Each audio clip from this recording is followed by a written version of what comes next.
പ്രമുഖ IT service കമ്പനിയായ TCSന്റെ quarterly result ഇന്ന് മാർക്കറ്റ് അവറിന് ശേഷം പുറത്തുവന്നു. TCS 1% ഉയർന്ന് 3060 രൂപയ്ക്ക് അടുത്തായിട്ടാണ് ക്ലോസിംഗ് നൽകിയത്. 52 വീക്ക് ഹൈയിൽ നിന്നും 40%-ലേറെ ഡിസ്കൗണ്ടിൽ ലഭിക്കുന്ന IT സർവീസ് സെക്ടറിലെ ഒരു സ്റ്റോക്കാണ് TCS. TCSന്റെ 52 വീക്കിലോ 2766. ക്വാർട്ടർലി റിസൾട്ടിലെയും ഏറ്റവും പ്രധാന ഹൈലൈറ്റ് മാർക്കറ്റ് എസ്റ്റിമേഷനെ മിസ് ചെയ്ത ഒരു ക്വാർട്ടർലി റിസൾട്ടാണ് TCS പുറത്തുവിട്ടത്.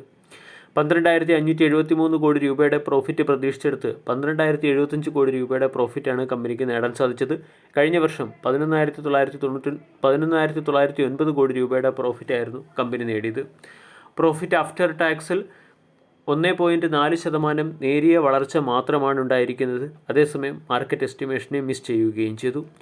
റവന്യൂ ഫ്രം ഓപ്പറേഷൻ 2.4% വർദ്ധിച്ച് 64,289 കോടിയിൽ നിന്നും 65,799 കോടിയായി ഉയർന്നിട്ടുണ്ട്. കൂടാതെ ക്വാർട്ടർലി റിസൾട്ടിനോടനുബന്ധിച്ച് 11 രൂപ പെർ ഷെയർ എന്ന റേറ്റിൽ കമ്പനി ഡിവിഡൻഡും പ്രഖ്യാപിച്ചു. ഡിവിഡൻഡിൻ്റെ റെക്കോർഡ് ഡേറ്റ് ഒക്ടോബർ 15. ക്വാർട്ടർലി റിസൾട്ടിൽ സീക്വൻഷ്യലി കമ്പനിയുടെ റവന്യൂ 3.7% വർദ്ധിച്ച് 63,437 കോടിയിലേക്ക് എത്തുകയും ചെയ്തു.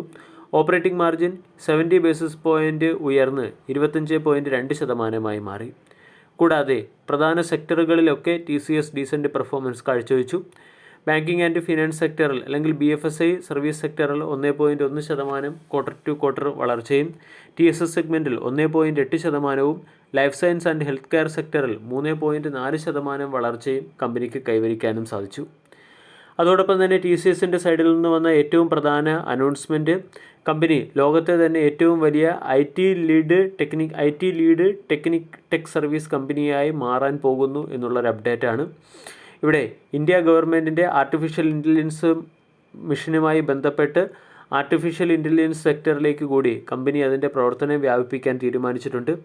ഇതിനുവേണ്ടി 1 ജിഗാവാട്ട് ശേഷിയുള്ള ചില ഡേറ്റാ സെൻറ്ററുകൾ കമ്പനി ഉടൻ തന്നെ എസ്റ്റാബ്ലിഷ് ചെയ്യുകയും ചെയ്യും.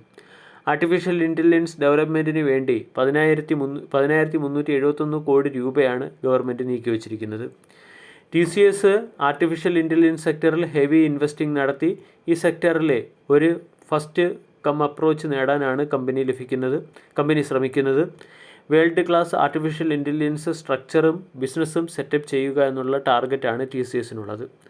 അതോടൊപ്പം തന്നെ TCS CDAC അല്ലെങ്കിൽ centre for development advanced computing എന്ന കമ്പനിയുമായി ചേർന്ന് ഇന്ത്യയിൽ ഒരു സോവറിൻ ക്ലൗഡ് എക്കോസിസ്റ്റം സെറ്റപ്പ് ചെയ്യുന്നതിന് വേണ്ടി ഡീലിലേക്ക് എത്തുകയും ചെയ്തിട്ടുണ്ട്.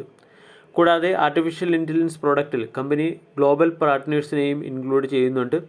കോൾക്കം എന്ന കമ്പനി TCSുമായി ചേർന്ന് റീസെൻ്റ്ലി പാർട്ട്ണർഷിപ്പിലെത്തിയിട്ടുണ്ട്. ഇവിടെ TCSും കോൾക്കവും തമ്മിലുള്ള പാർട്ട്ണർഷിപ്പ് ആർട്ടിഫിഷ്യൽ ഇൻ്റലിജൻസ് സെക്ടറിലേക്ക് കൂടി ഉയർത്താൻ അല്ലെങ്കിൽ നീക്കാൻ കമ്പനി തീരുമാനിക്കുകയും ചെയ്തു.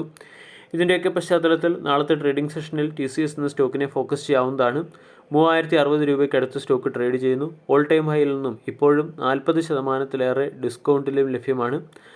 അതേസമയം TCSനെ സംബന്ധിച്ചിടത്തോളം 3200 പ്രധാന ഹഡിലായി പ്രവർത്തിക്കുകയും ചെയ്യും.